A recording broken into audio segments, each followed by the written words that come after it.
Is this the year UCLA finally takes the next step during the Chip Kelly era? Or will the seats start to warm up if they have another 6-6 season? What will be the result of their season? Let's talk about that.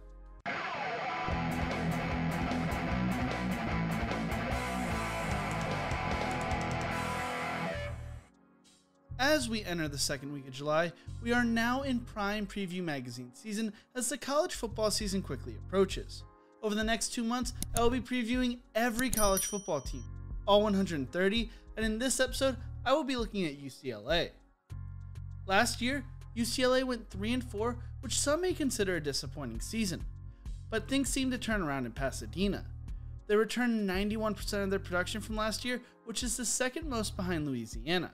They returned 95% of their production on offense, which is the third most in the country, and 88% of their production on defense, which is 8th most. Head coach Chip Kelly has put together a 10-21 record in Pasadena and an overall record of 56-28 in college and 28-35 in the NFL.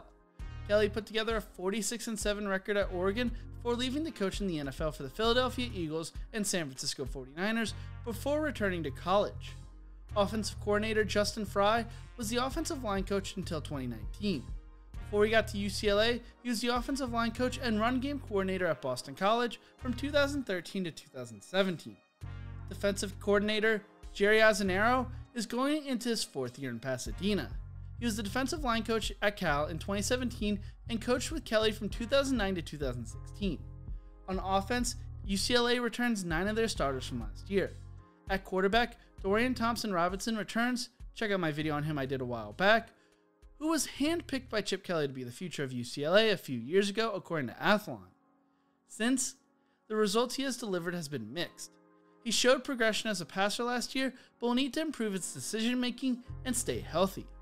Chase Griffin is a capable backup, and they also added Ethan Garbers out of the transfer portal.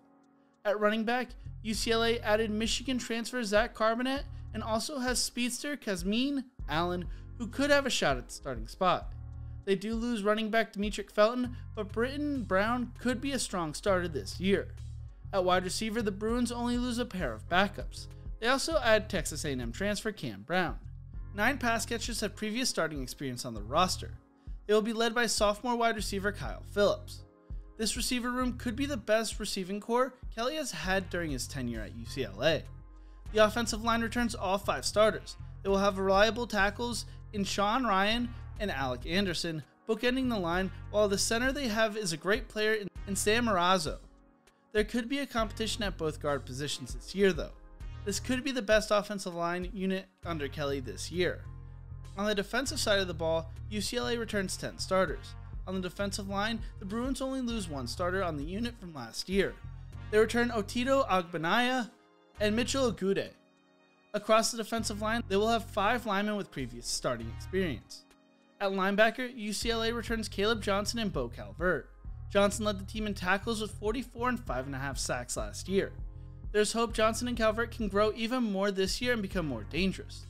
The Bruins also add Alabama transfer Brandon Alikoa, who adds depth and athleticism to the linebacker room and may even find himself challenging for the starting spot this year. The only departures from the linebacker room were 2 backups from last year. When it comes to defensive backs, UCLA will look to improve as they struggled against the pass last year, allowing 274.1 yards per game, which ranked 114th in the nation. Quantrez Knight is a vocal leader of the room, and they add Notre Dame and North Texas transfers as well. They will need to mold their talent and experience together to turn the room into a cohesive unit. When it comes to kicker, UCLA adds former NFL kicker David Akers' son Luke at the punter position. This year, the Bruins hope to make a bowl game as they play the 13th hardest schedule according to Phil Steele. Athlon projects UCLA to go 6-6 and 4-5 in conference, while ESPN projects them to win 7.5 games and 5.1 games in conference. When I look at their schedule, I see them beating Hawaii in the season opener, but dropping a big game to LSU the following week. If they are able to beat the Tigers in week 1, their season may be very different, so keep an eye on that game. I see them beating Fresno State, Arizona, Colorado, and California this season, which means I believe they will go 6-6 and 4-5 in conference. What do you think? How will UCLA perform this year? Let me know in the comment section below.